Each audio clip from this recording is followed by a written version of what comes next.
cause you could bring all of your ninjas in the Technodrome. I rip right through your flesh and bone and mental capacity. Flood your mind with atrocities and copious tragedies. This dark Sabbath is a lesson in street. Behold the church of the ghetto, feel the words when I preach. Amen. Let the Lord say a prayer so they don't end up in front of someone banging their trigger. Living life like a war pig. Fuck the law, I'm getting mine. Let the others figure what the cost is. Purchasing the fortress on gorgeous acres enormous. Car park full of foreigners and women just waiting on us. We living the dream. Y'all living like hell is earthbound. We are not the same. You've been a lame since birth, pal. I don't feel sorry. I recommend they go dirt bound. Doggy dog world and you've been looking like Chuck Brown.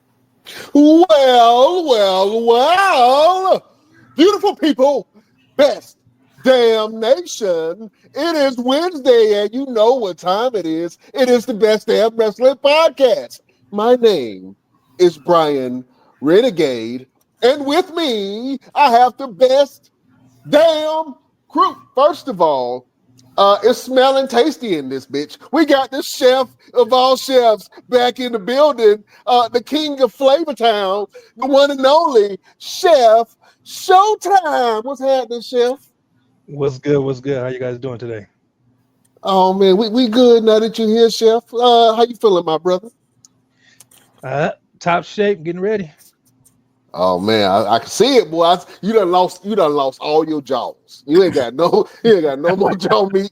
All your jaw meat gone. You looking good, Chef. Yeah. Boy, I got to get on it. You know what I'm saying? Maybe I got to do one of these crazy ass exercises that one of the other crew members does sometimes. But I have to go ahead and introduce this man who is the true Dark Knight. If you see him in a dark alley, run. He will beat you up and throw your ass in the trash can. He is the green-eyed bandit. He fights people. Sometimes he bites people. He's your mama's favorite wrestler, and he can whoop your daddy ass, the one and only Roosevelt. What's happening?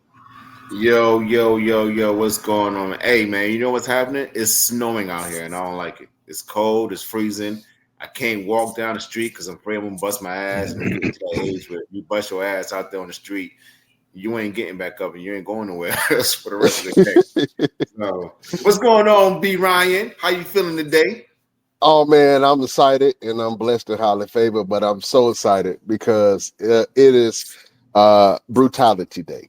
I have to show my excitement for this guest because I'm a fan of his work. And he has been kicking asses and taking names, and he has some big ass belts that's been blind to me ever since we started. So, Roosevelt, please do the due diligence and introduce our esteemed guest. Absolutely. Listen, we've had a lot of guests on the show, but this man right here deserves all kinds of flowers, all kinds of praise because what he does, and he's shaking his head no, but he does. He does. Like, he is the big brother of all big brothers. If you're an independent talent, a young talent, older talent, doesn't matter, and you're not seeking out knowledge from this man, you're not doing yourself any justice, okay? Because this man will tell it to you like it's straight. He will let you know if it's right or wrong, if it's good or bad, and if you don't like it, oh well, kiss his ass. This right here is my big brother, man, and from the moment I met him to today, he's always given it to me straight. He always keep me on the straight path, and I love him to death, and I'm glad to have him on the show today. Ladies and gentlemen, our esteemed guest, the Brute, Mark James. What's going on, bro? Wow. Yeah, the innovator of brutality. Man, I'm so humbled by the reaction I get most people now in the wrestling. I'm sure there's people out there that still think I'm an asshole, and most of it's right. But man, it's always so cool to hear from people that that say I've helped them throughout their careers or like touched them in certain ways to help them go a certain direction. Not the man crazy shit. Anyway, but like I appreciate that, Roosevelt. I really do, and it's gonna be weird not calling you big. I've been doing that for what 15 years now. Yes. How long? Yeah. So like I'm trying to get used to calling you Roosevelt. I don't like detonating people, you know what I mean? But yeah, guys, I really appreciate you having me on. It's a great show. I've definitely watched the last few episodes, at least seeing all my friends on here, and like you guys bring on so much local talent. Y'all are just an outstanding professional broadcast, and I love it, man. I appreciate all that y'all do, helping people get seen, helping people get out there, getting their stories out, and letting us come on and show these things. I'm just gonna go ahead and put these over real quick. First off, one half of the UPW Tag Team Champions, first and only ever UPW Tag Team Champions with my brother Alex Evans. Brutality Inc. right here. I'm gonna move this out the way so it stops blinding, Brian. Thank you, man. Messing up my cataracts. that one had a bright light on. I kept trying to move it, it never worked. But this one, this gorgeous title here, the Newborn Wrestling first and only ever heavyweight champion, and like I don't take that lightly that I can say first and only. You know what I'm saying? Mm-hmm. Like we've had those UPW titles for almost 2 years now. It'll be it's at least a year and a half you had them. This title, obviously, I just won it, but as prestigious as this company will be, I'm doing everything I can to make it that way right off the bat. And the bookers are throwing out banger after banger for these shows, man. Like, as a fan of wrestling, I cannot wait to see this show on May 23rd. As the guy who's the champion, fuck that 4-way match. That's bullshit. And I don't want nothing to do with none of those. Oh man, that's crazy. Like how much talent in one ring in North Carolina. I'm sorry, I'm not trying to take over the show, but damn y'all, like take it over. I know you got that graphic. I know you do, man, and it's going to be one hell of a match, man. I mean, you're right. That is some great talent, and whoever wins that, I think you're going to have a great challenger, man, to defend your belt against. I absolutely think that Mark James is going to still come out on top, but you're going to have your hands kind of full defending that championship, sir. I don't fight to lose, brother.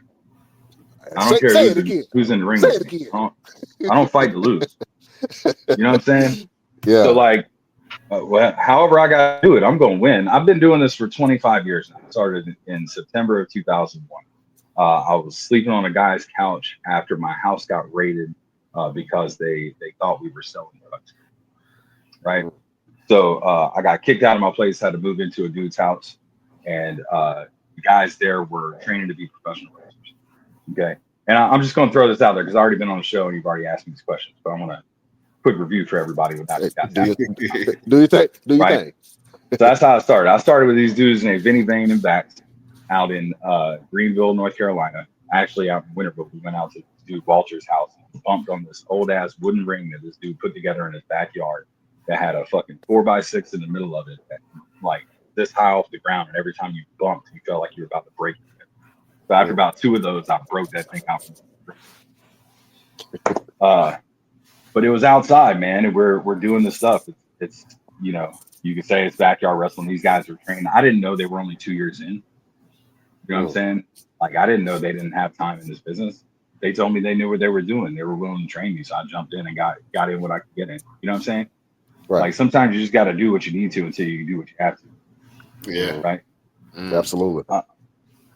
But anyway, man, so that's how it started. So like for 25 years, I've been doing this. I took 3 years off, and it was probably the best decision I ever made for my wrestling career and for my life in general. It literally saved my life to not wrestle for 3 years. So, and a lot of stuff happened before that time. But if you guys don't mind, I'd love to focus on the last 3 years of my life. Because that to me is the epitome of everything I've ever wanted to do in this business. I've been able to do, minus like getting on TV with big companies and shit like that, get contracts, to be honest. But the me coming back to the business saved me mentally. Saved. I ain't gonna say it saved my marriage. My wife hates it, but she loves it.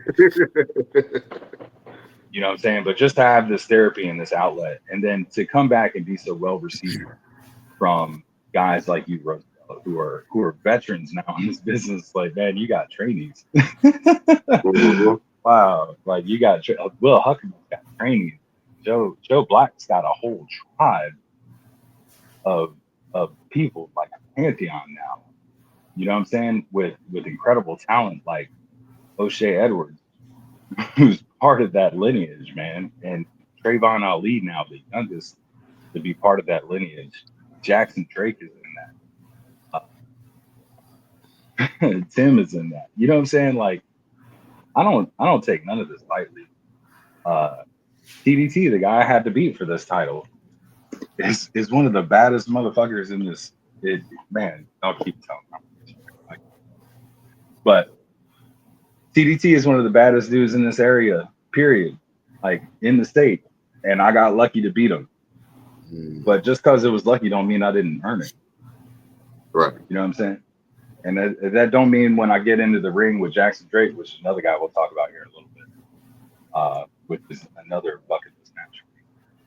But when I get in the ring with Jackson Drake on May 23rd, it's going to take an act of God to get the title away from you, Jackson. And I love you. I really do. I love you to death. I've known you since I watched your business. I watched some of your first bumps. I've helped you learn how to punch people. I've seen you grow into a man. Jackson, I know you got a lot of things on the horizon and everything else, and you're a little distracted. That's okay. But I know you're putting everything you have in this match because you wanted to fight me for a long time. Brother, this title, as much as it means, I know is not the point of this. I know you just want to fight, and I just want to fight. But Jack, you're not gonna be. I may not win the match, but I'm definitely not gonna lose. So I can tell you that now. So you better be ready to bring every damn thing you got, dude. Everything. This is gonna be a match like you've never had before. And it's gonna be with a guy that you've never wrestled before. Nobody like me out here. I promise you. It's gonna hurt. You're gonna be beat up. Just call Gabe Sapolsky, tell him it's my fault. Let me ask you a question, man, because it's like the emperor's new clothes, man. You have a new energy and attitude about you, man. What makes you a lot more dangerous as a competitor now than in the past? I think there's a point where it's not that you like untap your potential. It's just you have an understanding of what you want to get done and where you want to get it done. You know what I'm saying? Plus, man, in the grand scheme of things, I'm gonna say it just like this. And I love all these young guys that are in this business, but there's a reason why veterans are the teachers. You know what I'm saying? I know what I can do in that ring, and I know I can do it with anybody else. It don't matter who's across. They could be some guy that just got off TV on a contract, or they could be somebody that just stepped into training. And either way, I'm gonna beat the hell out of them. I got the same purpose every single time. It's to hurt somebody and to take away wins. I could bring money home to my family. That's it. I don't work like I work to not bring home money. I don't work a job and all my time, and then after that go and train, and then after that go and wrestle to lose money and not come home with wins. So I can do that, right? So that's been my thing. I'm focused now more than I ever was. Plus, this time has been about me. I haven't had to share it with somebody that we weren't on the same wavelength. You know what I'm saying? Like Alex and I have a really good understanding of what we're trying to do. So that works too. And when you have multiple people that are focused and going in the same direction, y'all know, because y'all do it on this podcast. It's unstoppable. It's a juggernaut. You know what I'm saying? So I'm just going to keep that steam rolling, dude. I don't know. It's been a creative energy. I've got a really good group of creative people. I mean, honestly, I talk to Christian a lot. Daniel from Bad Pats Media, I talk to him a lot. We've got a couple podcasts that we do together. Wrestle with Mark James, and we also do First Baked, which we talk about hemp and cannabis, and we talk about its medical health.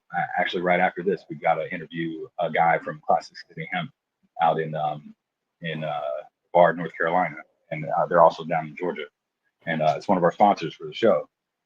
But we're going to talk to them about his business and the cannabis industry and hemp industry and how it helps people medically and what it can do for you. That's another thing that changed my life, brother. We see there's so much, man. I changed everything. Yeah. I was 350 pounds. You know what I'm saying? I almost died. Like I had to go get my gallbladder removed. Crazy shit. I had 2 surgeries, shoulder surgery. Like I felt a lot. I don't know, man. But like if I didn't make a change in my life, I was gonna die. I was on blood pressure meds, diabetic medications. I was taking like metformin. I was taking cholesterol meds. I was like you name it. And like I had to make it. My body forced me to. So like when my gallbladder went out on me, I had to go vegan for a couple months, and because I couldn't eat any fried food, I had to readjust my entire eating habits. And because of that, I was able to lose about 120 pounds. And now I'm 245. I gained a little bit back, but because I needed to. But like I'm 245, and I'm in the best shape of my life at 45 years old. And like, I ain't getting the contract. I know that, man. But I'm damn sure going to make sure I show out and I leave an impact on this wrestling industry for the last however long I got this. I think you already have, man, because a lot of people that we've had on the show have said some very positive and uplifted things about you, man. And it's same for Roosevelt. And I tell people, man, don't take that lightly because, when people sing your praises like that in a positive manner, that means you're doing something right. And people are paying attention to how you're affecting them. So you affect a lot of people, man. A lot of people look at you as a locker room leader, as a friend and a worthy adversary, of course. But you touch a lot of people, and I wouldn't take that lightly because that is something that, you work for. You want to be a man of honor, and people see that in you, man. And I think that's very telling of your character and where you come from and how you affect people. So I just wanted to give my hats off to you on that, man, because a lot of people really do sing your praises, man. So keep on doing what you're doing because it's affecting people. I appreciate that, man. I really do. Vince Lombardi had a quote that said, nobody really cares how much you know until how much you care. You know what I'm saying? And like, I've made it a purpose this time around. I feel like I had to make up for the last few years that I was in the business. Because while I was always the guy that you could come to and was helpful, I was a dick. And I didn't need to do a lot. You know what I mean? Like you don't need to be sometimes. And like you're just too aggressive, and like I didn't understand a lot of things that were going on with myself mentally. I had to go to therapy. I had to get myself right. Honestly, I started smoking weed again, and because of that, I started like keeping real good track of all the strains that I was using, finding ones that would help with my mental instability that I've dealt with, finding ones that would help me not be hungry all the time, that would like they work the way your body is set up. There you have a system in it called the endocannabinoid system, and your THC literally works directly with that. It's one of the biggest medical highways you have going through your body. Like it's just a healing system. So if you know how to use it correctly, then you're going to be able to maximize your results and you get healing powers out of it. Honestly, it's good for your body. It's natural, right? Which is great. And that's all I do, guys. I'm off every other med. Like from a doctor, I went to the doctor that took me off the shit. I don't need it. You know what I'm saying? No more high blood pressure. No more diabetes. No more metformin. Nothing. You know what I'm saying? that shit almost killed me. I want you to keep on speaking on that, because a lot of people, and we do have sponsors, so I'm not going to endorse anything, but I know that medicinal marijuana definitely has helped a lot of athletes and weaned a lot of athletes off of the heavy stuff that actually hurts and damages their system. Me and Chef, we're out here in Phoenix, man. There are dispensaries on every corner, and they're like CVS's. And they have everything that you need in there to heal your body or whatever kind of effect that you want to have. But it's hard to not see the medicinal purposes, especially when it comes to pain and dealing with anxiety and depression, that medical marijuana deals with. And even the WWE, they just lowered the restrictions on that. And a lot of wrestlers are really coming out and saying, hey, I do this. This helps me, other than being on the hard stuff. I want you to continue to speak on how it's helped you, because that's a great inspiring story of how you've completely transformed your health and your life, especially. And you said by eating, and you went vegan for a couple of weeks. I did for like 2 months, and then slowly like went vegetarian, and not like I eat meat. I can eat anything I want. I try to stay away from fried foods and things. Like I eat healthy, obviously, because I can't. Without a gallbladder, you can't eat a lot of fried stuff. You can't eat a lot of bad stuff. You'll just be sick all the time. Yeah. And I don't want to do that. So I do eat healthier. I do all the cooking around the house. Like I ran restaurants for years, so I love cooking. I love seeing my family eat. It's like one of my joys in life is watching people eat food and enjoy it. Hopefully my food doesn't suck enough and they're not just being nice. but either way, like you figure out what works for you, man. And then I got into a job. I deliver bread during the day. This is a shoe job, and like it keeps me active all the time. I haven't been to the gym in years. Haven't had to. I stay in great shape all the time because of work, because of wrestling. You know what I'm saying? Mm-hmm. On top of that, again, I smoke. Smoking weed, in North Carolina, it's not legal. So for the longest time, we had to just do black market for forever. You know what I mean? But now they've passed the hemp laws, and a lot of the product is centered around hemp, but it has a high like THC ratings and stuff like that. So, like for instance, this is the THC flower that we got from one of our sponsors. This is from Classic City Hemp. All right, and one of my sponsors, but yeah, so they got this THCA flower, and a lot of people call it diet weed. They call it whatever you want to. What I call it is effective, because unlike a lot of the marijuana strains that you'll get from your black market or whatever, this is specific with certain terpenes that are going to help you for what you need, and you know exactly what you're buying, which is what matters. You know what I mean? Because if you have issues like I need pain relief. I've got 2 bulging discs in my back. I've got sciatica. I've got torn labrum in my left shoulder. I've got torn meniscus in my left knee. I need pain relief. I don't want to be on Percocet. I don't want to be on oxy. You know what I mean? I don't want to be dead in the ground all the time. So I smoke. It works for me. Nobody knows I smoke until recently when I started talking. You know what I mean? I don't go around smelling like it. I'm not trying to get high as hell. I'm not trying to get blasted. I'm 45. I'm a grown ass man. You know what I mean? I ain't trying to get too high. I got shit to do. You know what I'm saying? Yeah, like we have responsibilities. Now at night, I'm gonna get trashed. But during the day, you know what I mean? We got stuff to do. But like that's the whole thing about it, man. If I feel like even in this state in North Carolina, if we can explain, and I talk to my doctor about it freely and openly. I talk to therapists about it freely and openly. I don't care that it's not legal here. I feel like it should be. I'm a veteran. I deal with PTSD. We've had veterans at the Capitol here to talk about the benefits of medical marijuana. There's so many good things to it that I feel like not legalizing it is a detriment to the society. Honestly, first of all, you're losing out on tax money for the state, which is ridiculous. Like you use that money for plenty of other things, right? On top of that, you're criminalizing something that's a natural plant. It grows. It just grows. Now we horticulture it, but if it was on the side of a mountain, it would still grow. Doesn't matter, right? So God wants it here. If you believe in God, then you got to believe natural plants are here for a reason.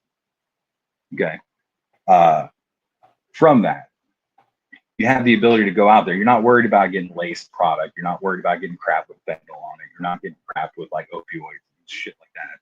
You're getting clean product that's manufactured by people that actually care, that want to help that, people in cannabis want to help people. It's a medical industry. You know what I'm saying? But it's a medical industry that can't even use a bank right now because the federal regulations don't have a way to set up them to be able to put this money into a bank safely. It's still looked as drug money. You know what I'm saying?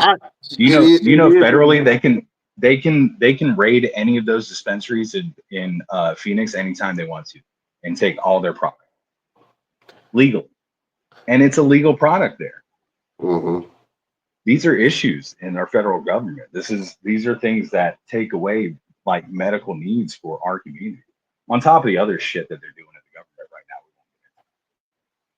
But you know what I mean? Like, I'm sorry, I'll talk about the whole show like this, man. Like the medical use of this plant is so important to society in general, and not just to me and my health and my daughter who's got Tourette's who uses it to help keep that at bay. My wife who has fibro who can't get out of bed half the time, but she smokes and she's able to move around and do everything.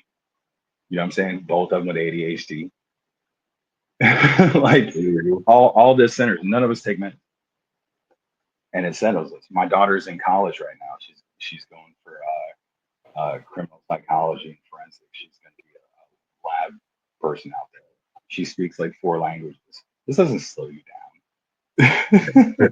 Yeah. I think that the stigma around it, and to be honest with you, I think the only reason why they haven't legalized it in North Carolina is because they have a lot of medical companies that are based there. And I believe that they're afraid it's going to take the profits away from that because every other state around North Carolina is actually legalizing. To be honest with you, North Carolina will probably benefit off of it more because they do have the farming land and the infrastructure in certain cities to be able to push it for it to be great.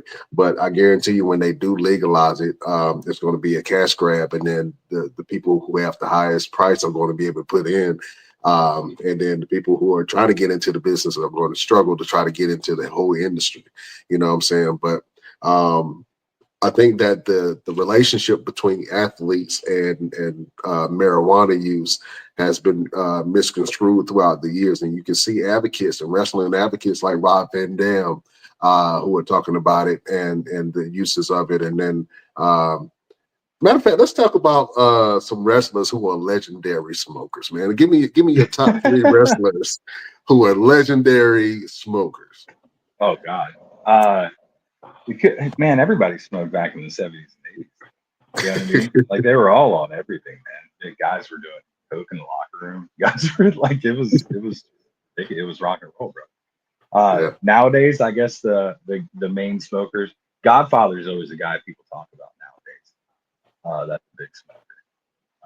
Riddle, obviously, RVD, obviously, like all those guys are your main smokers. Orton gets a lot of stuff from being a smoker. These are all guys that are at the top of the industry. You know what I mean? Like it's obviously not affecting their abilities. Right.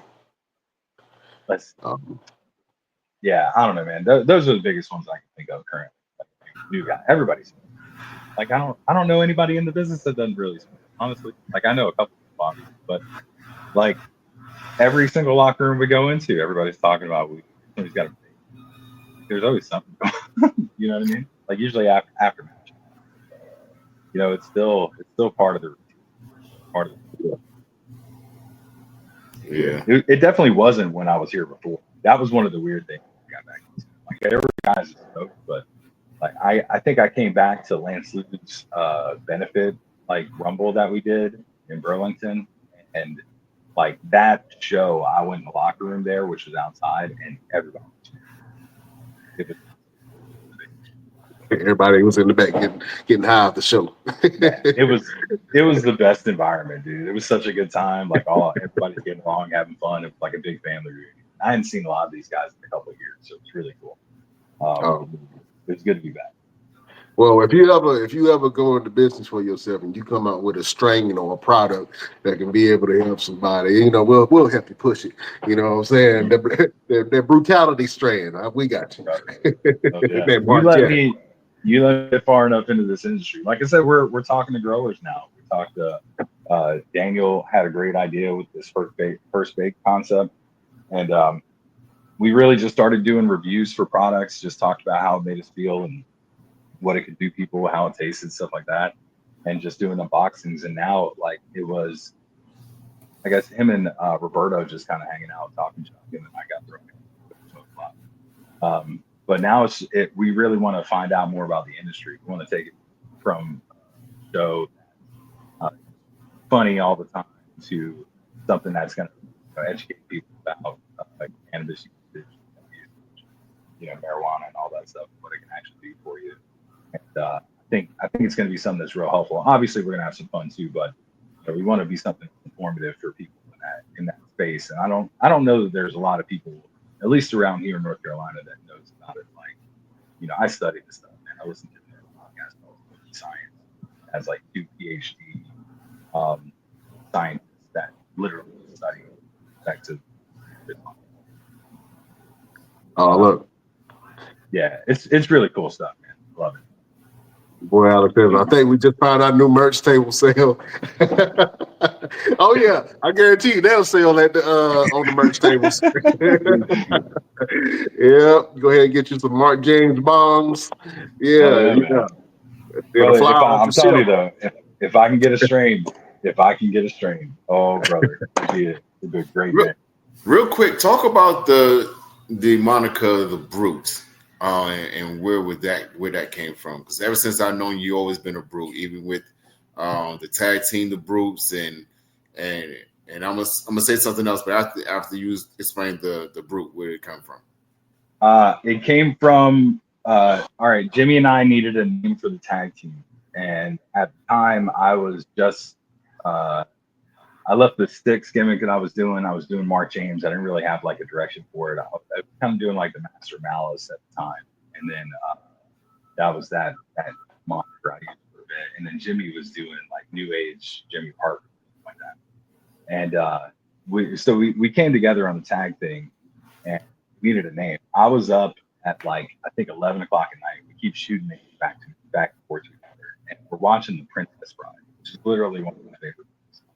No, it's not very British, but screw you. Andre's in it. He's a British. I don't hear your shit. So, hold on. You said The Princess and the Bride? I just wanted to make sure. Princess Bride. Yeah, man. No, that's exactly what I said. With Andre the Giant in that thing. It's one of my favorite movies. Absolutely. I personally love the movie, but go ahead. It's an outstanding movie, right? So, but Andre has the line in there, like, somebody should call the Brute Squad, and they said, "You are the Brute Squad." You know what I mean? So. And I was like, "Oh, we should go by the Brute Squad." And we were like, "No, some guys in South Carolina that nobody cares about uses it, so we can't use that." And we just shortened it to the Brutes, and it worked. Like it's such a perfect name for that tag team at the time because Jimmy was such a big friggin' beast, and then I was like 340, 350 at the time too. Like we were just killing people. We went up to Pennsylvania to wrestle. We had to wrestle. Mikey Whipwreck and Balls Mahoney up there. And we walk in, and the first thing that Mikey and Balls both said to us was, "Please don't kill us." So, and then Just Incredible said the same thing that night too. So I think, we played the part really well. But that's where it came from, man. I was literally watching The Princess Bride, and I was like, "Oh, we should just call ourselves that." And then it just stuck, man. I've been the Brute ever since. And Alex gets a little rub from it. I love it. Everybody includes he's a Brute too, because he is, and it's pretty dope to be able to like pass on a little bit of that Brute mentality to another person. Absolutely. And hold on real quick. I think he came up with a product and the name of a product that you guys can sell at the table. Brutal Bombs. Love it. Make it happen. Let's do it, man. Let's do it. I had to I need dig. somebody with a 3D printer. Yeah, exactly. I had to dig in the archives a little bit because I was sitting here thinking like how many matches we've had. And I was thinking we've only had one tag match. We've had a lot of tag matches in the years that we've known each other, from Master of the Ring out in Wilmington to USIWF right here in Thomasville. And you and Jimmy were those two guys. And you mentioned earlier that a lot of people looked at you as an asshole. And I want to say it was probably because they deserved an asshole at that moment. Because ever since I've known you, like if every match we've had and every time we've been in the locker room, there's always been, hey man, keep doing your thing. You know, you're doing good. Just do this different, do this better. You know, it's never been like you came off like, yo, what the fuck is wrong with you guys? And who the hell bring these in green guys? And it was always, you're uplifted. And I feel like anyone that's ever felt like you were an asshole deserved an asshole at that moment. So I want to give you the flowers on that aspect, because I've never seen what you are portraying, what people say that you portrayed in that time. Like I've never seen it. I've never seen you go off the hinges unless someone actually deserved it. You know what I'm saying? I try to make sure that it's an earned thing when I go off on somebody. However, I've been diagnosed with a mental instability called intermittent explosive disorder, and I found that I'm out. sorry, you broke up a little bit. Can you say that again? I said I was diagnosed with something called intermittent explosive disorder, and essentially what it is, it makes it really hard to control your emotions at times, and you like flip out over the smallest shit. And I noticed it because I see some of that in my son, and I started going to a therapist because I see a lot of me in him. You know what I'm saying? So I wanted to make sure, like, see what we're dealing with, and I'm dealing with a lot of stuff too. There was a time and this was while I was out of the business, right? There was a big mental breakdown. It wasn't great. Like COVID started, lost my job, a lot of personal issues were going on.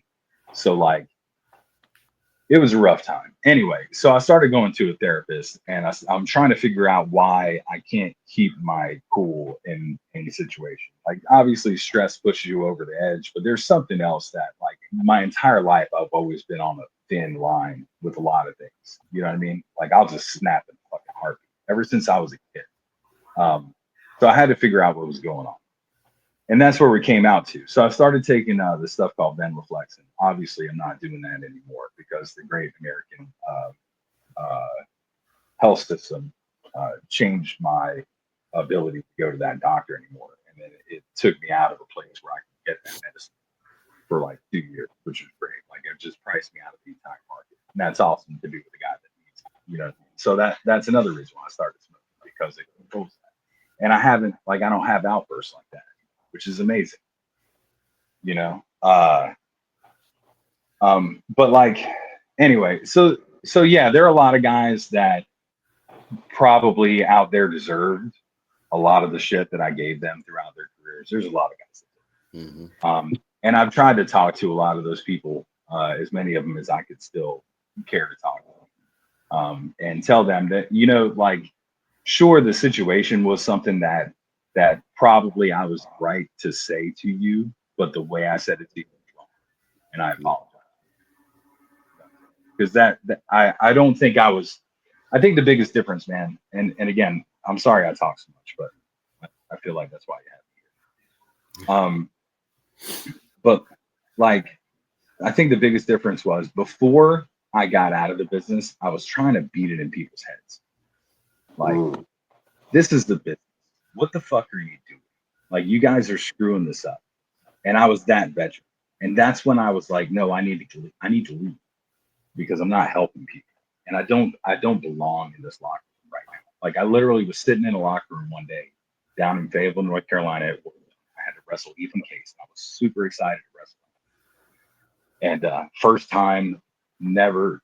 I haven't had another chance since. And I feel like I shit the bed in the match, and I was pissed about it. But anyway, I'm sitting in the locker room before our match, and I was like, man, I just don't belong here right now. Like I did. Everybody was super nice to me and everything else. It's not like anybody made me feel out of place, but I felt out of place. You know, old guy. I was out of shape. I couldn't keep up with these kids anymore. I didn't deserve to be there. So I chose not to be. At the end of the match, I got a promo, said that was it. Like, I got one more match in me. I'm going to wrestle C.W. Anderson here in November, and then I'm calling it quits. You know, my family deserved the time. It had been 17 years at that point that I've been doing this stuff. My family deserved me to be there. It's their time. You know what I mean? I took enough away from them. So, and then 3 years later, I'm back doing it again. So my wife yells.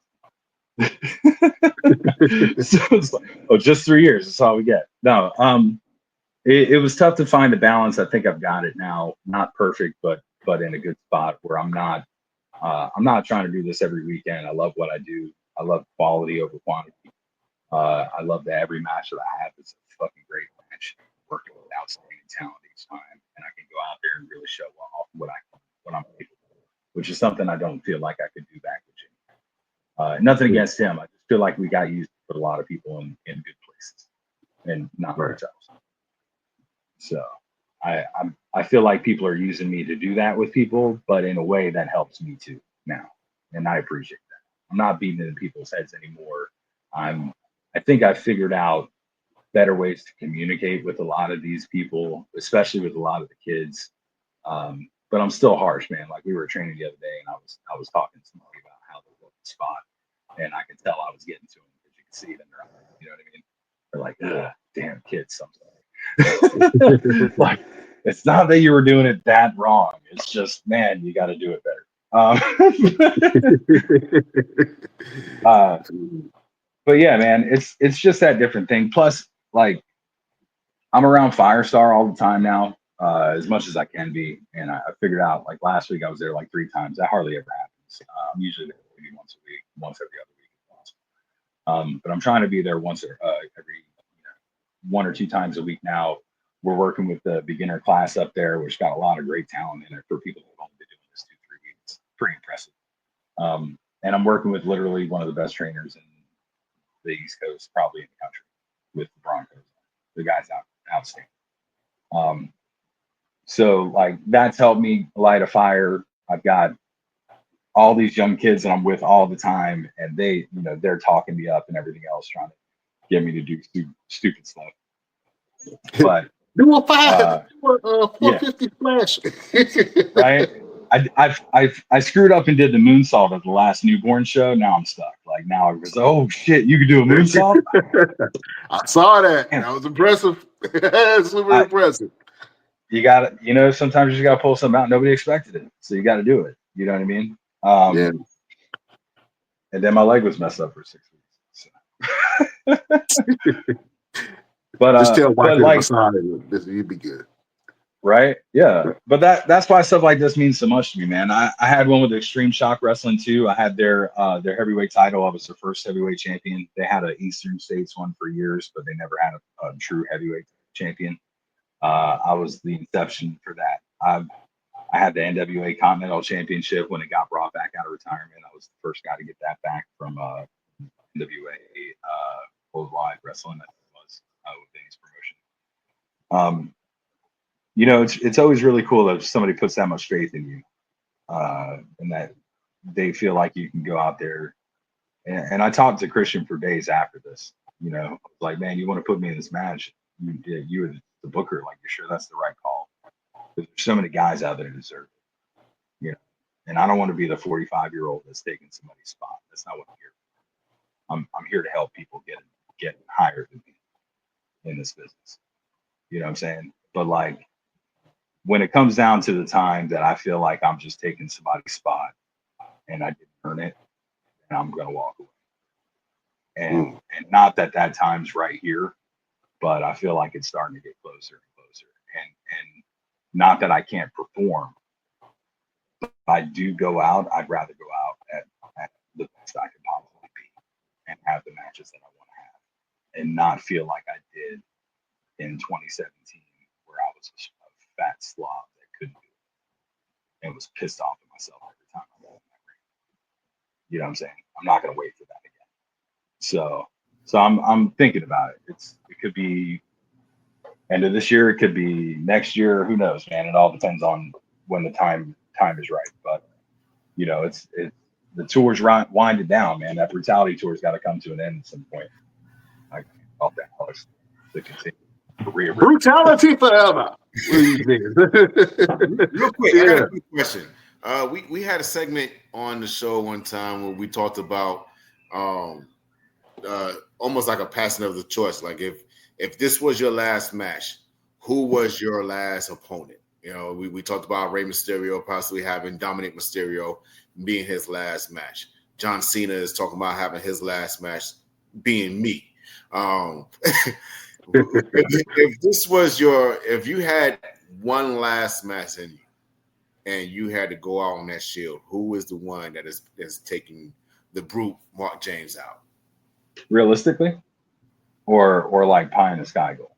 Pie in the sky. Both of them. Give them both of them. Both of them. Yeah. Pie in the sky right now. Guy that would take me out, Jackson. Oh, Jackson. I don't think that's a pie in the sky. I think that's very much possible. No, it's a pie in the sky. He ain't taking me.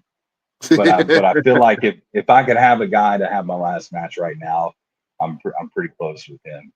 I really want to test myself with him. I think my last match might end up being me and Alex. It's really hard to say, man. There's so many good possibilities out there. There really is. Like it could be you, Roosevelt. Honestly, like there's not a wrong answer for so many people. Tim could easily be my last match and I'd be happy. Joe Black could easily be my last match and I'd be happy. TDT,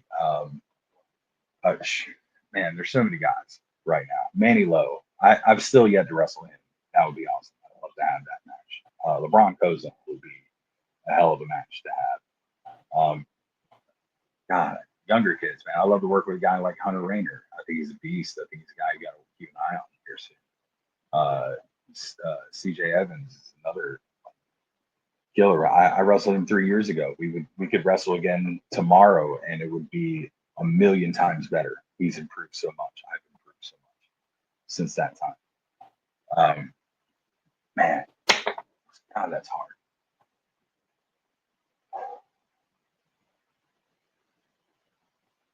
Yeah. I don't know, man. I don't know that I want to do one of those. Like, here's the bad part about me, guys. When I fade away, nobody's gonna know. Like, there's not gonna be a big like, hoorah! This is my last match. This date, shit. Again, it's not happening. I'm gonna fade away. I'll just train at Firestar. I'll do production. I'm working as a backstage agent in places, working with Pearson, Superjaw, doing stuff. And like I help agent at Firestar. I do production there with them. And that's the goal, man, is to transition. But like when I go away, there's not going to be some big hoopla. There's not going to be a farewell tour. There's not going to be any of that shit. I'm not leaving my boots in the ring. I'm not doing any of that stuff. I'm just going to fade out. The same way I faded in. The same way I've always faded in. Never tried to be a big deal. Never cause any commotion or anything like that for people. Like that wasn't my goal. I did this because I always wanted to be a professional wrestler. I was a kid. I started watching the business. It's the only thing in my life that's been consistent from day one. It's wrestling. That's it. I love my wife. I love my kids. Like that's totally separate stuff. You know what I mean? But like, I was adopted. I was homeless. I was put out places. I was not welcome in a lot of places. Like, it's cool. But wrestling has always welcomed me. Wrestling has always been there. Anytime I needed therapy, I could go and get into a ring and feel better. I could get into a car and drive to a show and like work it all out in my head. I could get punched in the face and feel better because I felt like I earned that punch, which is a really screwed up thing to say, but sometimes you just feel like you need to get hit. You know what I'm saying? Like I deserve it.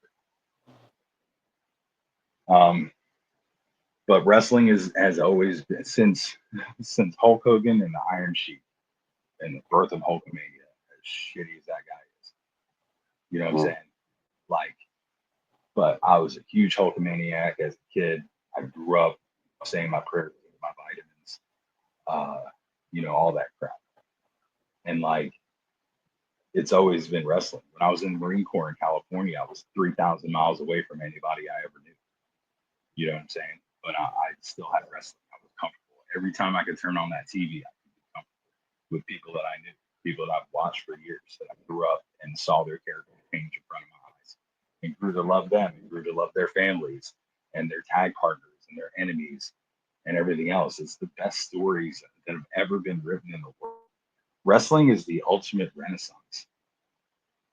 Like, there's nothing like it. And it gets shit on by so many people, and fuck all those people. They don't get it. And you don't have to get it. It's fine. But everything in life, you know what I'm saying? Everything is wrestling. It's literally the greatest thing ever. It's always live. It's always new. It's always written. And yeah, there may be some regurgitation of storylines and shit like that, but everybody does something different. Nothing's the same, ever. And now it's as big as it's ever been, if not bigger. There's more like $1 million gates now than ever before. There's sellouts everywhere. Indie shows are selling out. Thousands of people at a fucking indie show, guys. We're recording these things like live television. I've got hard cams and 2 ring cams to work with. I've got a backstage reporter here. I've got full commentary that's running live at shows. We're running everything through headsets. I'm making sure the refs stay on time from production. We're talking about how we're going in and out of different segments in the shows from the back. We're able to run all that. It's a full stage production on this level. It's incredible. There's nothing like it. It came far from the backyards, man. And just the growth of professional wrestling, where you see a lot of athletes that are coming out and saying, "Hey, I want to get into wrestling." I think I think it is a more booming effort, more especially with women too. You see a lot of women that are like women athletes, female athletes that are just coming out of the woodworks trying to get into wrestling. And they're monsters too, man. Like these ain't the bra and panty match women that are old. You know what I mean? Like these women want to fight, and I fucking love it, dude. I'm ready. And I've had women call me out in the state. Leah Knight's called me out multiple times. Amanda Kiss has called me out. Mila Johnson's called me out. Wanted to fight. I'm down. Let's do it. Oh man, I'm fighting you just like I fight everybody else, man. Huh? Yeah, man. I don't care. Brother, we're all wrestlers. We all do the same shit in the ring. They punch me, I punch them. That's how it goes. You know what I'm saying? Yeah. Leah Knight, there's a match with Leah Knight and Jackson Drake on Firestar Afterburn. It was a few months ago. Go watch it. You want to talk about women, how they wrestle in the state? Go watch her against the WWE guy. Monster. She's a beast. I'm telling you. Savannah Evans. Let somebody talk shit to Savannah Evans, see what happens. Jordan Grace, they'll knock this shit out of you. It's crazy, right? These women ain't playing. Around here, Amanda Kiss, Audrey Allen, they ain't playing. Audrey's big as hell. She will tear you apart. All these little skinny guys, she's bigger than most of the little guys that are getting the business nowadays. Yeah. And I'm so proud of Audrey. I remember when she first started, and trying to get her to do a promo at training, and she would go to tears. Like, just could not stop. And to see her now, it's like, yo, you turned around. She's like, yo, can you believe it? And I love it. I love it, man. Just Disney bounding through every show. She makes her own gear. She's so talented, man. All the women wrestlers, like, fellas, we suck. These women are so self-sufficient. They do all their own promos. They do all their own pictures. They make their own gear. They do all of it, dude. We're buying from everybody else, man. They get it done. Like, fellas, we got to do that. So we got to do better. Oh man, I think Chef Showtime got something for you. Go ahead, Chef. You on mute, Chef. I feel bad. He's just been sitting there with me talking to John for like an hour. I'm just listening. I mean, because you speaking on some good stuff though about like you say you don't got diabetes no more, and that's what I'm going through right now. I need to figure a way out to handle this stuff. What do Yeah, you man. think? Hit me up offline. Let's talk. You know what I'm All saying? right. You're a chef. You understand food. Let's talk and see what we're putting in our bodies and see what we can do. You know. What is Hey, what's your go-to meal? Uh, man, I thought I eat anything now. Typically I like a lot of chicken and rice. I eat a lot of Italian food, but I don't eat as big of portions. I think Mm, the meal. When you figure out how to make fried foods without making fried foods, it does a lot for you. You can fry chicken in the oven, um, and it still get crispy, and you don't need all the flour and everything else. I'll send you the recipes. Um, but like my biggest thing now is just staying consistent. I went out. I think the one smartest change that I did is I went out and started buying like 8.5-inch paper plates, right? Mm, Because first off, we're lazy. We don't want to do dishes. It costs money. Yeah, paper plates cost money too, but it's the time. right. Um, but we went out and bought a bunch of 8.5-inch paper plates. And because of only having an 8.5-inch paper plate, you have less space on that plate to put food. You know what I'm saying? Mm, We're not buying those big ass plates anymore. It's an optical illusion. And then also your body, like your mind looks at that plate and looks at the food on it. When you finish it, you feel full because you ate a full food. So it's a way of portion control without portion control. You know what I'm saying? So that was one of the first changes that I made, besides drinking water all the time. Like that's water, and I have Mios in it. It's like an orange Mio that I drink religiously. But like those were the two changes that I feel like literally saved my life. Because now I can control how much I eat better, and then I drink water all the time, so I'm always flushing all the bad stuff out. I drink like probably 3 or 4 of these. absolutely. Well, look, man, if ain't nobody told you, I'm proud of you. You know what I'm Thank saying? you. I think that as men, we always have to put on this tough exterior that we can handle everything. And a lot of the times before we start to talk to somebody to see why uh, certain things affect us or why we're lashing out or why we're eating or consuming bad stuff that we know is bad for us, but we do it because we don't, sometimes we depression eat, you know what I'm saying? Or we neglect um, we neglect our physical bodies and hygiene. I think it's admirable that you saw some of the struggles that you were having and decided to do something about it, man. So I take my hat off to you, man, because it's not easy. Can you talk? And you mentioned therapy a little bit earlier, and how it changed your perspective. How did talking to someone um, help you in your life and seeking therapy? Um, you got to find the right therapist. That's first and foremost. The first guy I went to was terrible. Um, Mm, he was super evangelical, like Christian guy, just believed everything I did. And sent back to me. I was like, well, what about the shit that happened when I didn't smoke weed?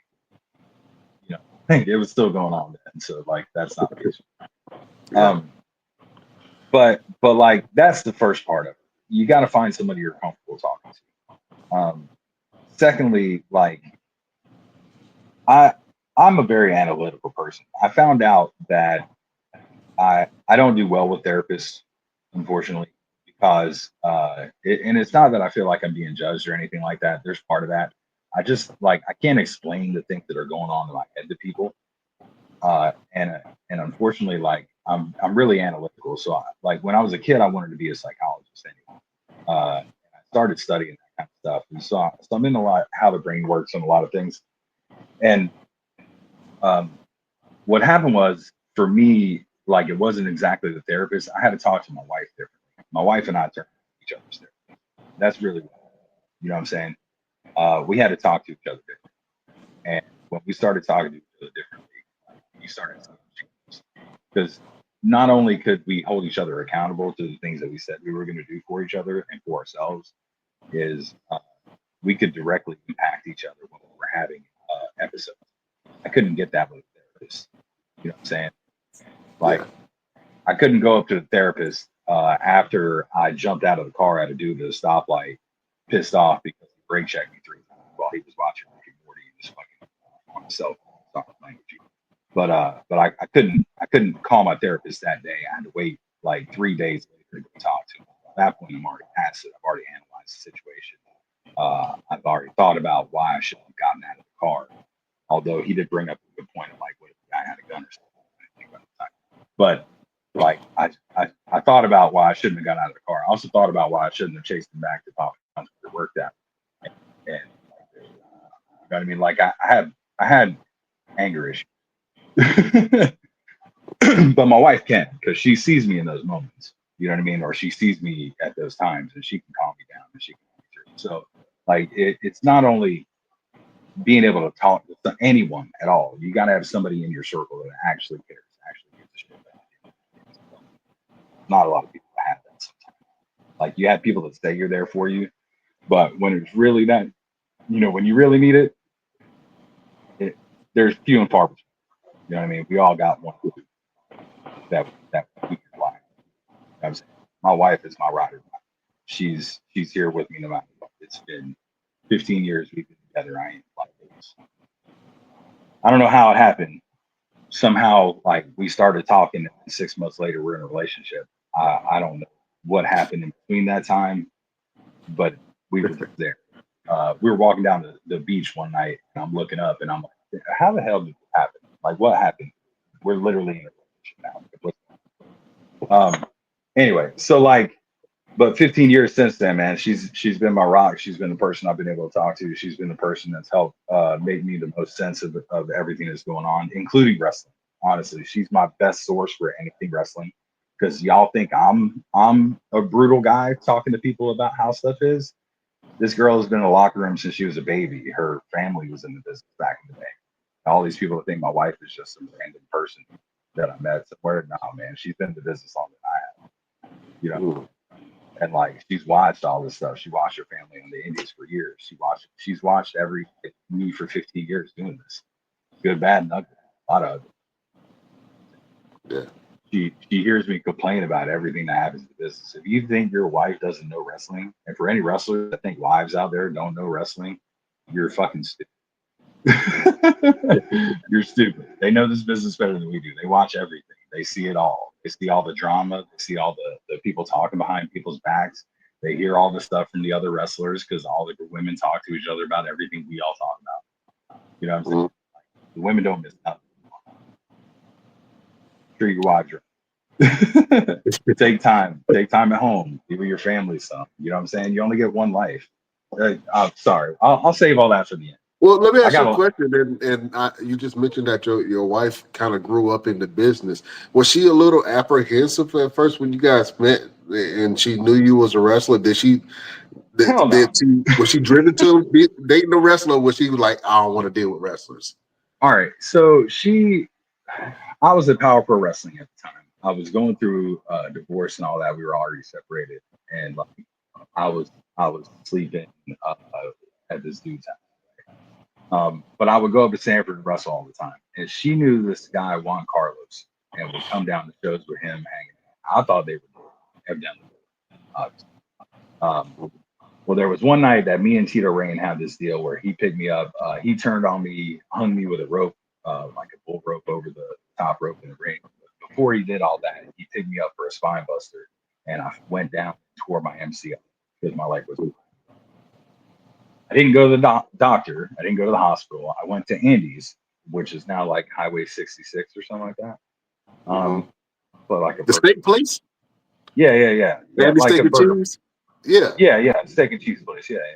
Okay. We used to go there after Power Pro shows. They would open up late and stay open for us till like 1 o'clock in the morning for shows. It was good money for them. They'd have like 300 people coming there and have a good time, and everybody take care of them.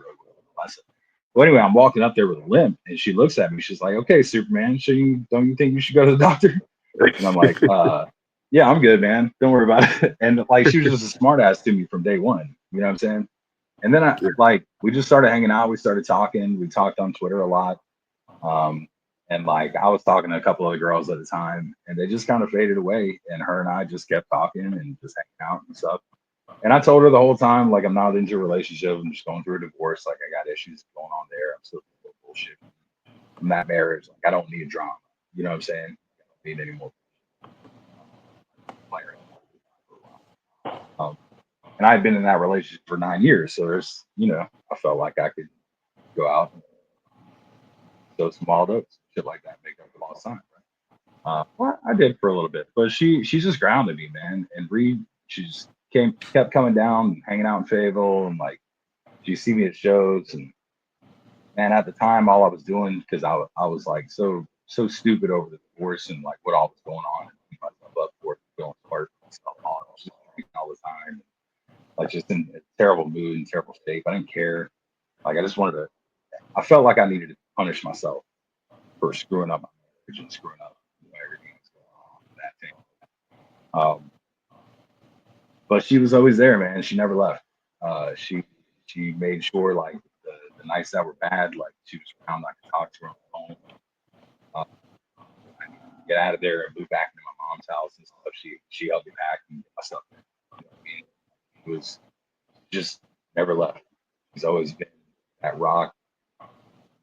No matter what happened, no matter how many times my IED made me yell, she's always been there to calm me down.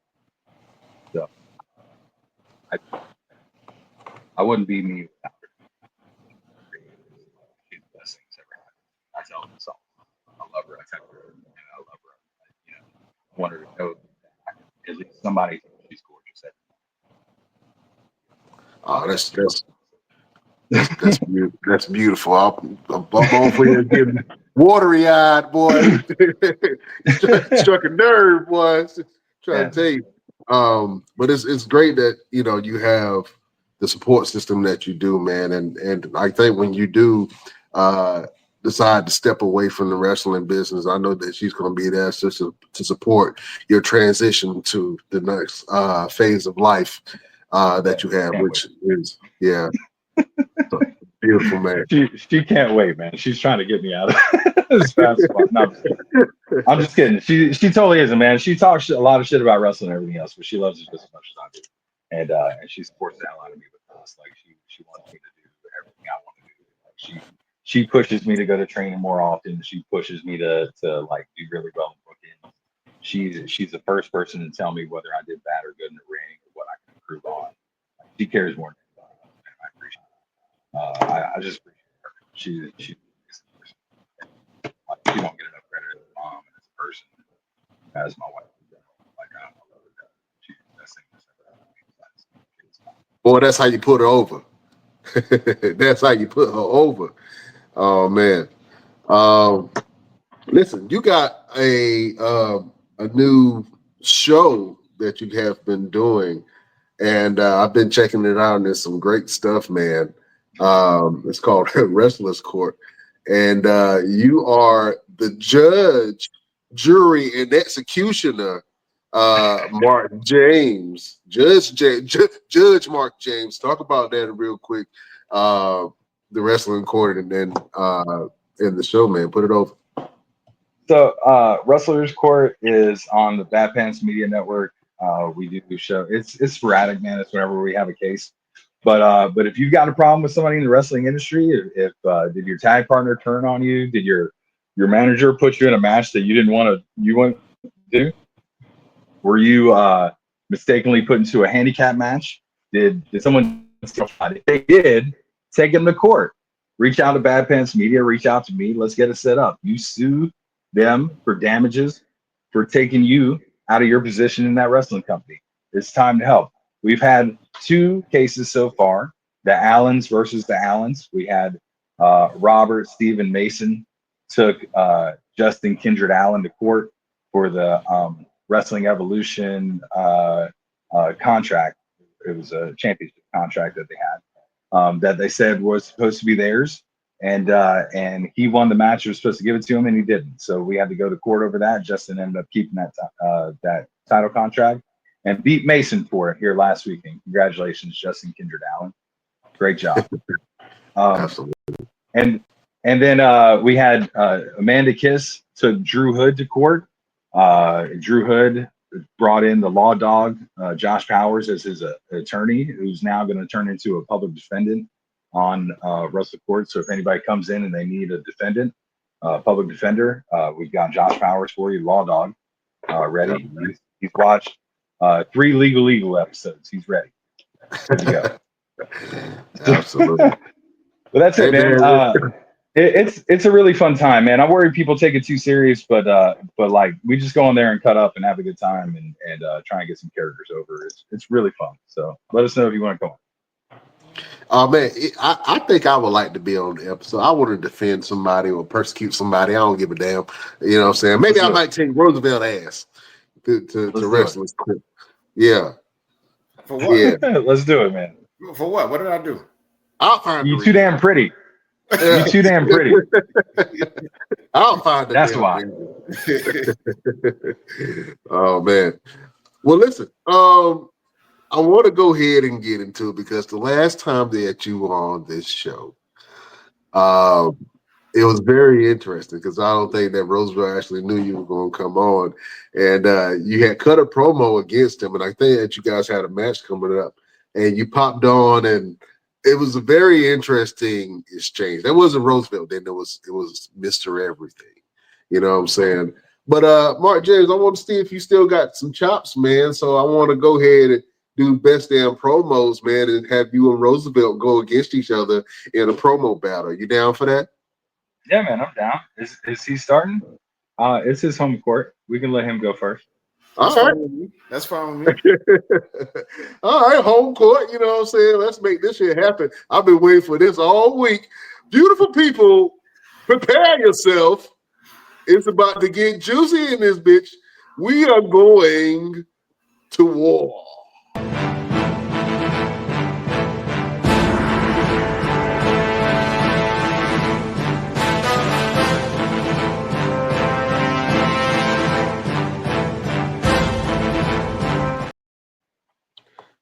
All right, Roosevelt, it's on you.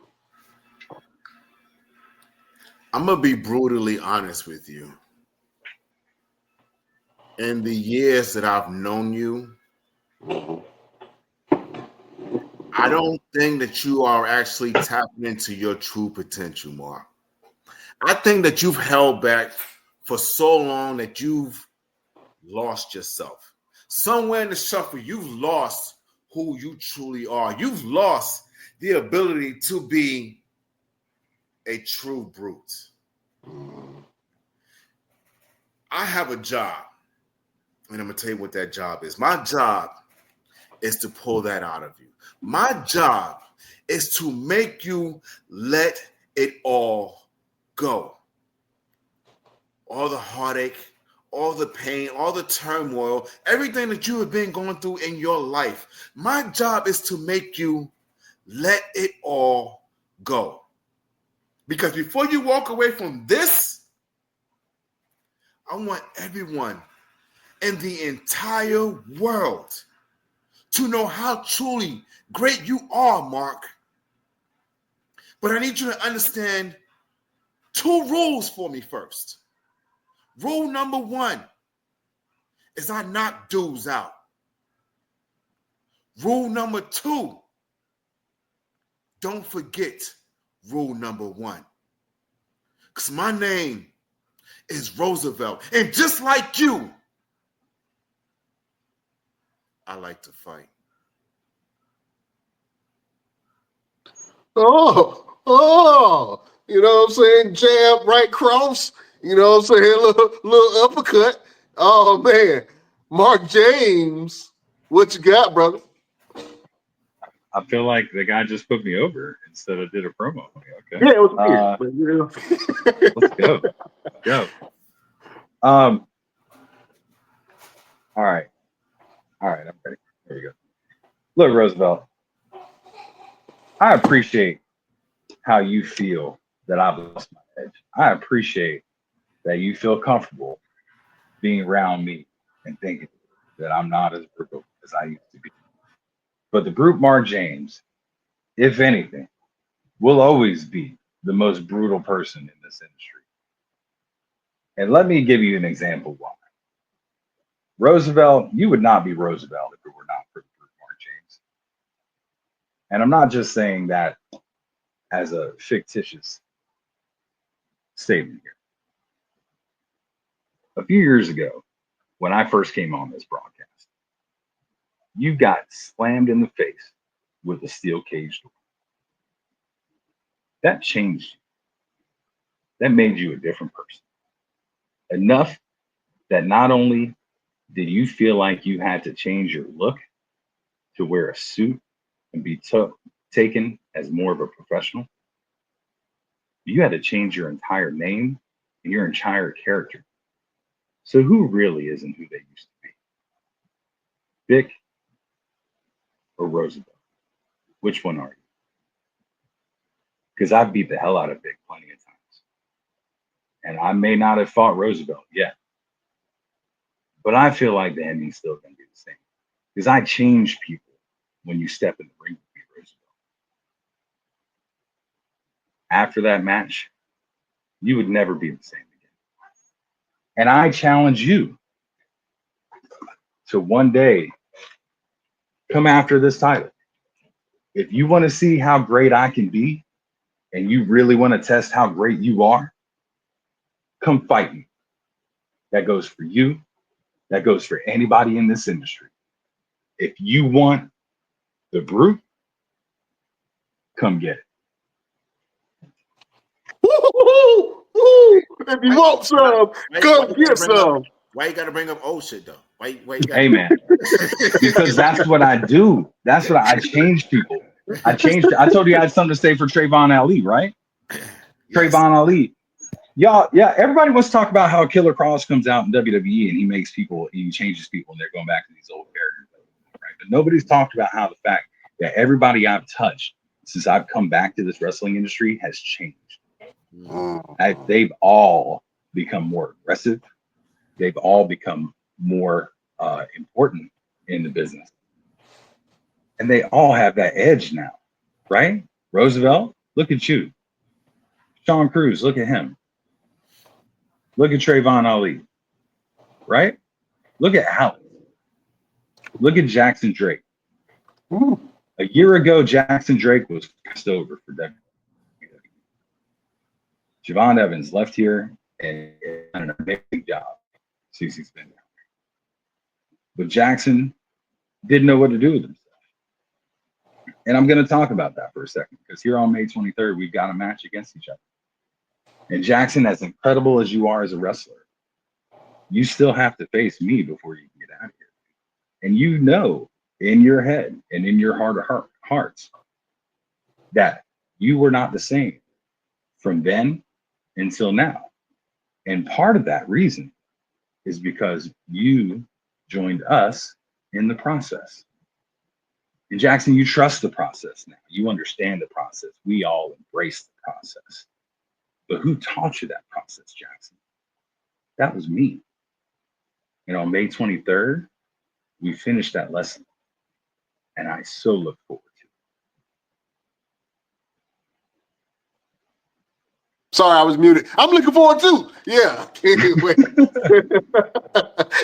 But yeah, man, I changed Trayvon, man. When Trayvon and he wants to talk about how I beat him with a cheap little roll-up. No, Trey, I made you hit me with a chair for you to lose that match. You were so out of your mind with anger.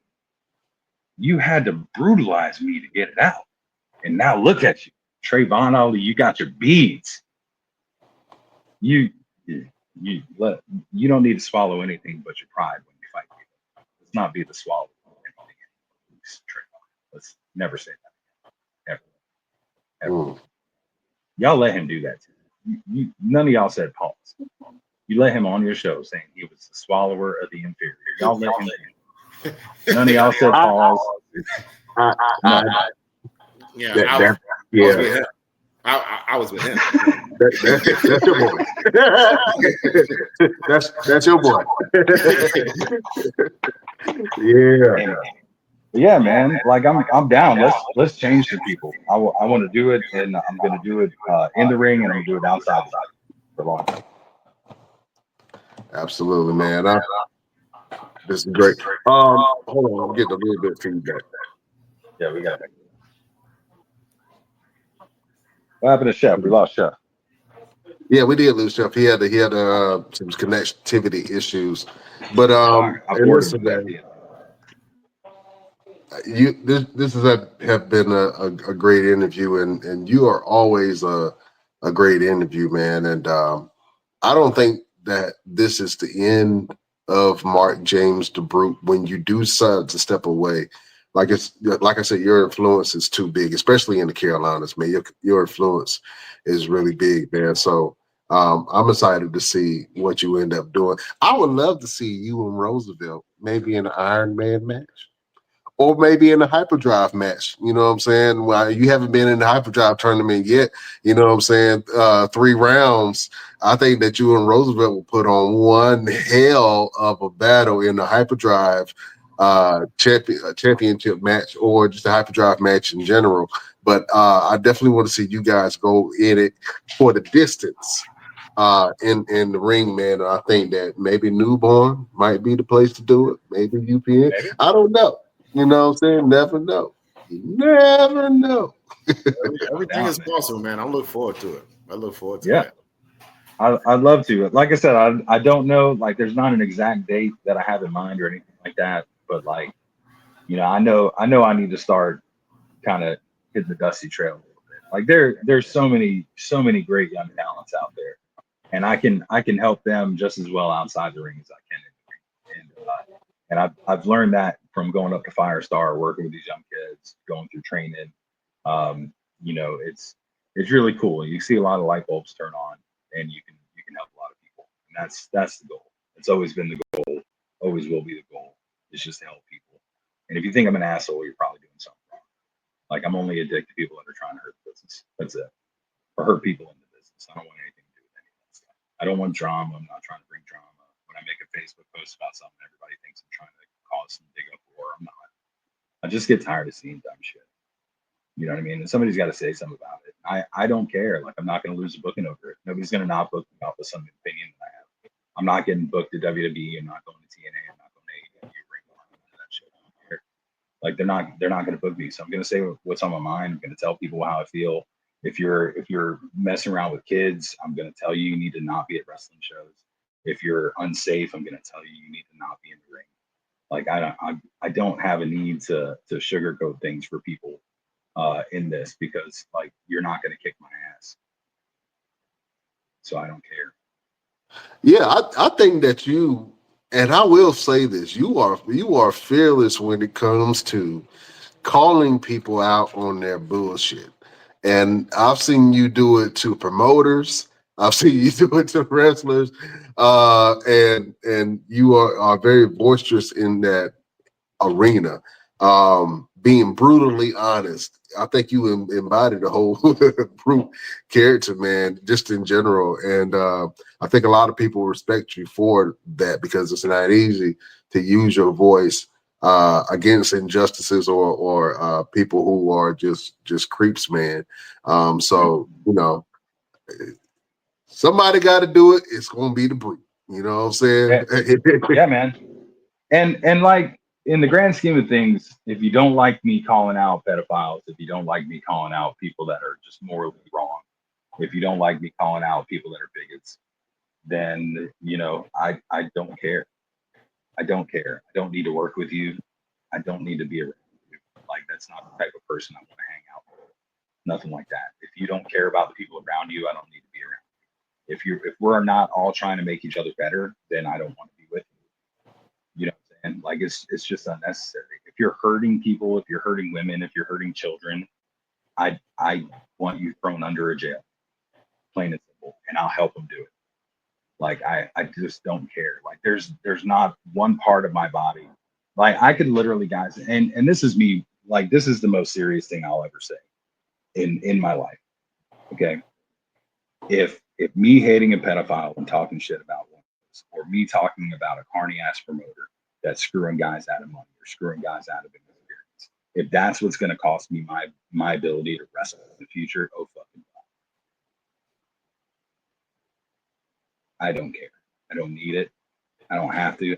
I can never step in this ring again. I'll be perfectly fine. If that's what takes me out, me talking, protecting the business and protecting the women in this business, protecting the kids in this business, if that's what takes me out, no fucking perfectly fine. Here, sir. Here. Yeah, I agree. I agree with that. I'm right there with you. So, yeah. I appreciate you guys, man. Thanks for having me on. Like, I don't know how long you want to go with this. I can talk. I've got at least 10 minutes. Well, I know you got another engagement that you need to get to, and I don't want to hold you up from there because we can talk to you forever, man. And you know, we love you and we respect you, my brother, and we're gonna keep on supporting you in your journey wherever it goes. And definitely, you are the embodiment of a champion, and inside the ring and outside of the ring. You know what I'm saying? And that really shows in this interview. And so anybody who is looking for a great talent to be able to put in their locker room or just a great personality to get to know and push their products, man, Mark James is it. You have been dropping jewels this whole entire podcast. We got this segment on the show called Final Word, where you give a little bit of motivation, a little word to help people get through their week. So Mark James, the judge, Mark James, do you have a final word for the beautiful people? Yes. My final word is be the example, not the exception. I love that. Be the example, not the exception. I like that. Did I say that right? Yes, sir. Okay, good. I was just checking. That's exactly it. Be the example. Be the thing that people want to strive to be like for being a great example. Don't be the exception that gets away with shit because you got privilege. Don't be. You know what I'm saying? Like be the example for. Be that light. Be that guide. Be the people that are going to help other people. And hopefully you see it back. But like a lot of people want to. Like they get upset when they give and don't get back, and you can't do it. Like that's what this business is about. So you give a lot and you never get back. You gotta stop. It's fine. But regardless, be the example always, not the exception. Like you have to. Absolutely. That is a great final word from Judge Mark James. Oh man, Roosevelt. Do you have a final word for your beautiful subjects? Absolutely, man. I mean, Mark James has been dropping a lot of jewels today, but I got one final word for the beautiful people: is just trust people to be who they are and not who you want them to be.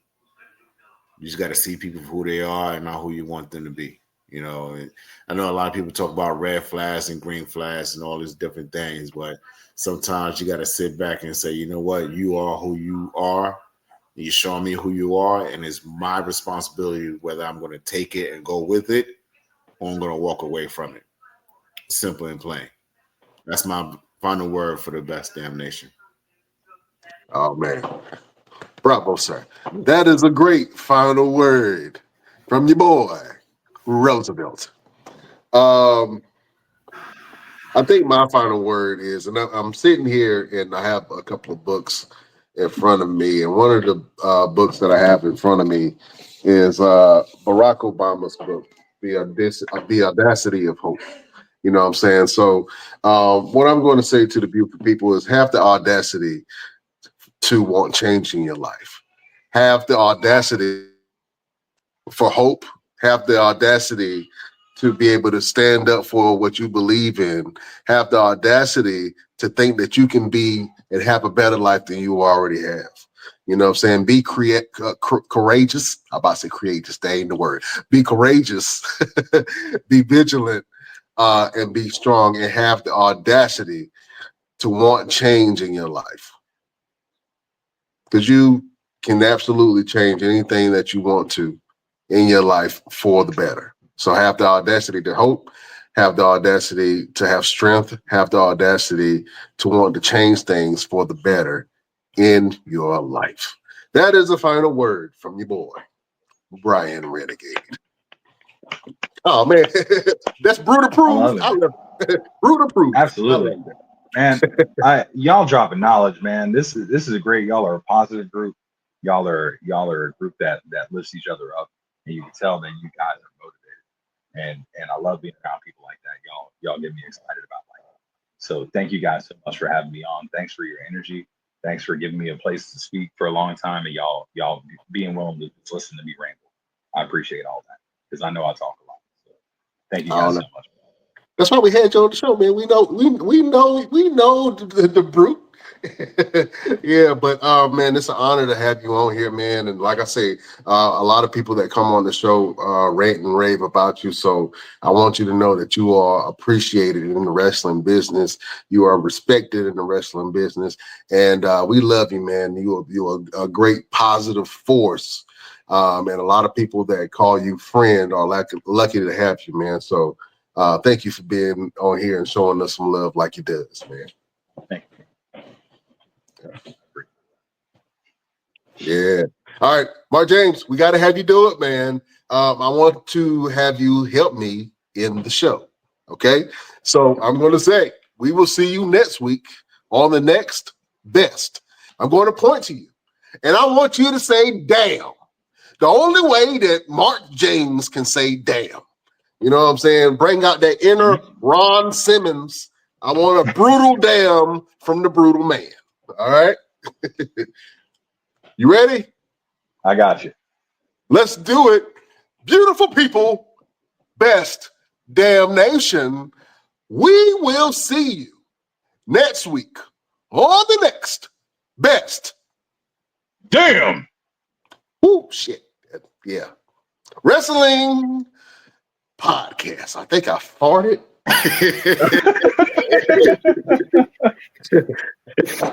Something left my body. Maybe it was my soul. But that was a good one. That was a good brutal damn from the one and only Mark James. We're going to go ahead and let you go. Mark James, you know we love and respect you, man, and you are a member of the Best Damn Crew. Come on anytime that you want to come on and just talk shit with your boys. You know what I'm saying? Oh, yeah, man. And look, we got back sometime. Thank you, guys. We're gonna have some events this year, man. So hopefully we can get to Mark James. You know what I'm saying? One of the events. Maybe against Roosevelt. I talked to Vic. Vic's got some dates that I'm open on. Just hit me up. Let's make sure we're still good. But I'd love to be there. All right, absolutely, man. We're gonna make that happen. Good luck with all of your future endeavors, sir. And check out Wrestlers Court on Bad Pants Media, where you can see Mark James do his thing and be judge, the jury, and the executioner. Love it. All right, beautiful people. We can't hold you no longer. We bid you adieu.